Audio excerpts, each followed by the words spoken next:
Praise the Lord. கர்த்தர் நல்லவர், அவருடைய கிருபைகள் என்றும் உள்ளது. இதோ நான் உங்களுக்கு இப்போ ஒரு காதல் கதையை சொல்ல வந்தேன்.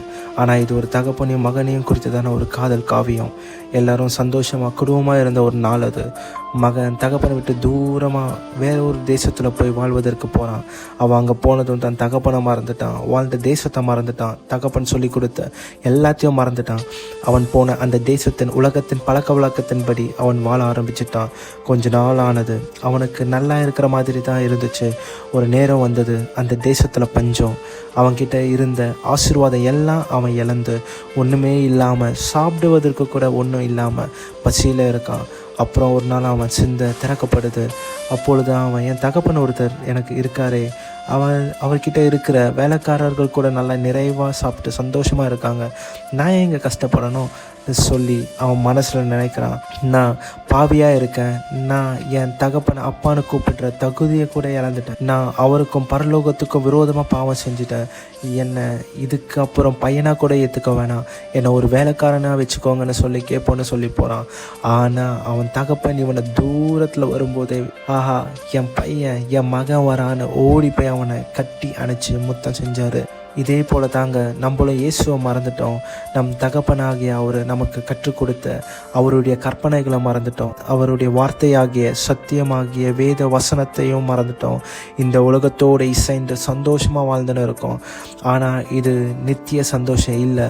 புலம்பல்ல சாலமோன் சொல்கிறாரு, சூரியனுக்கு கீழே நம்ம படுற எல்லா பிரயாசமும் மாயைன்னு. நம்மள அநேகர் இப்போ சோர்ந்து போய் இந்த உலகத்தில் வாழ்ந்த இந்த மாயான வாழ்க்கை எனக்கு போதும்பா, இந்த மாயான உலகம் ஆசீர்வாதங்கள் போதும், இந்த வேதனையை என்னால் சகிக்க முடியல, தோல்வியை என்னால் ஏற்றுக்கொள்ள முடியல, என் வாழ்க்கையில் ஒரு வெற்றின்னு எதுவுமே இல்லைன்னு சொல்லி உலகத்திலேயே உலக மனிதர்களிடத்திலேயே ஆலோசனையை கேட்டுன்னு இருக்கோம். இதில் அநேகர் தற்கொலை செய்வதற்கு கூட தயங்காமல் அதற்கு முயற்சி பண்ணியிருக்காங்க. இன்னும் சிலர் மரிச்சும் இருக்காங்க. ஆனால் நம்ம எல்லாரும் இந்த சூழ்நிலையில் வேறு வேறு மனுஷர்களை தேடித்தான் ஓடிக்கொண்டிருக்குமே தவிர தேவனை தேடலை.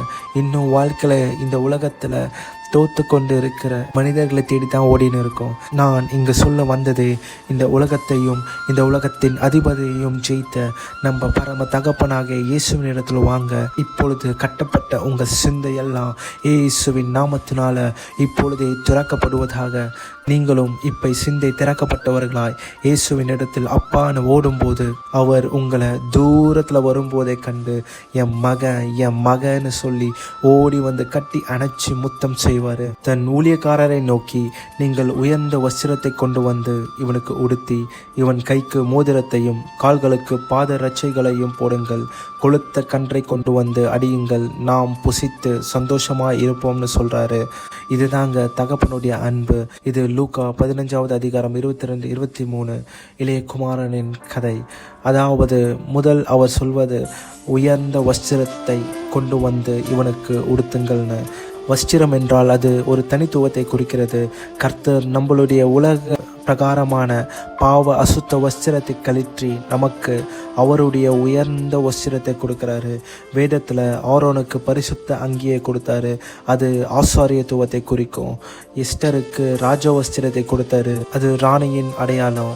உயர்ந்த வஸ்திரம் என்பது அது கர்த்தருடைய அபிஷேகத்தினால் வரும் தனித்துவத்தை குறிக்கிறது. கர்த்தர் யாருக்கெல்லாம் உயர்ந்த வஸ்திரத்தை கொடுத்தாரோ வேதத்தில், அவங்க எல்லாரையும் பாருங்கள், அவர்கள் எல்லாராலும் பேசப்படும்படியான ஒரு உயர்ந்த அபிஷேகத்தை பெற்றவர்கள், ஒரு உயர்வை பெற்றவர்கள், கர்த்தரால் ஆசீர்வாதத்தை பெற்றவர்கள். முதலாவது தனித்துவம், அவருடைய பிரசனத்தின் அபிஷேகத்தினால் நிறைத்து உங்களை தனித்துவமாக வைப்பார். ரெண்டாவது மோதிரம் என்றால் அது ஒரு ஆளுகையின் அதிகாரத்தை குறிக்கும். ஆதியாகமம் 41வது அதிகாரம் 41-42 நீங்கள் பார்த்தீங்கன்னா, பார்வோன் யோசேப்பின் இடத்துல சொல்கிறான், இந்த எகிப்து தேசத்தின் முழுவதின் மேலும் உன் அதிகாரியாக வைக்கிறேன்னு சொல்லி அவன் கையில் இருக்கிற அவனுடைய முத்திரை மோதிரத்தை யோசேப்பின் கையில் போடுறான். நீங்கள் ஏசப்பா கிட்ட திரும்பும்போது அவர் செய்கிற இரண்டாவது காரியம், உங்களுக்கு ஆளுகையின் அதிகாரத்தை கொடுக்குறாரு. என்ன அதிகாரம்? அவன் நாமத்தினால் உருவாகிற அதிகாரம். யோவான் 14வது அதிகாரம் 14வது வசனத்தில் கர்த்தர் சொல்கிறாரு, நீங்கள் என் நாமத்தினால் எதை கேட்டாலும் செய்வேன்னு சொல்கிறாரு. அவர் நாமத்தின் மேலே அதிகாரத்தை உங்களுக்கு தருவார், அதை உங்கள் நாவுகளில் வைக்கிறார். அடுத்து பாதரட்சை, அது சுவிசேஷத்தை குறிக்கிறது. எபேசியர் 6வது அதிகாரம் 15வது வசனம், சமாதானத்தின் சுவிசேஷத்திற்குரிய ஆயத்தம் என்னும் பாதரட்சையை கால்களிலே தொடுத்தவர்களாயும்னு சொல்லுது. இந்த உலகத்தில் கர்த்தர் உங்களுக்காக வைத்திருக்கிற ஆசீர்வாதத்தை பெற்றுக்கொள்ளவும், கர்த்தர் உங்களுக்காக வச்சிருக்க இந்த ஓட்டத்தை ஓடி முடிக்கவும், கர்த்தருடைய நாளில் நாம் அவருக்குள் நித்திய ஜீவனை பெற்றுக்கொள்ளவும் ஆயத்தமாக இருக்கணும். ஆயத்தம் என்னும் இந்த பாதரட்சை நமக்கு தேவை. அது நமக்கு எங்கே கிடைக்கும்னா கர்த்தருடைய வார்த்தையில் இருந்து தான். வார்த்தை எங்கே கிடைக்கும்னா அது கர்த்தர் உங்களுக்காக வச்சிருக்க உங்கள் ஆவிக்குரிய சபையில் தான். ஆவிக்குரிய சபையில் உங்கள் மெய்ப்பனிடத்திலிருந்து தான் கர்த்தர் உங்களிடத்தில் இந்த காரியங்களை பேசுவார். அங்கே தான் உங்களை ஆயத்தப்படுத்துவார். அங்கே தான் இந்த பாதரட்சை உங்களுக்கு கிடைக்கும். அதனால் கர்த்தருடைய சபை கூடுதலை ஒரு நாளும் தவறவிடாமல் போங்க. கடைசியாய் விருந்து, பந்தியின் ஒரு அடையாளம், ஒரு கொண்டாட்டத்தை குறிக்கிறது. என் சத்துருக்களுக்கு முன்பாக நீர் எனக்கு ஒரு பந்தியை ஆயத்தப்படுத்தி என் தலையை எண்ணெயால் அபிஷேகம் பண்ணுகிறீர். சங்கீதம் 23:5 அப்படி சொல்கிறாரு. உங்கள் சத்துருக்கள் கண்கள் காண உங்களை உயர்த்துவார். உங்கள் உயர்வை காண்கிற உங்கள் சத்துருக்கள் சொல்வார்கள், இவர்களோடு கூட தேவன் இருக்கிறார்.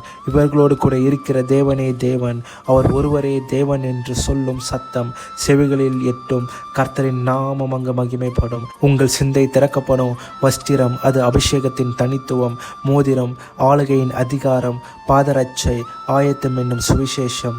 பந்தி, நாம் உயர்வின் கொண்டாட்டம். எபேசியர் 2:13, முன்னே தூரமாயிருந்த நீங்கள் இப்பொழுது கிறிஸ்து இயேசுவுக்குள் கிறிஸ்துவின் இரத்தத்தினாலே சமீபமானீர்கள்.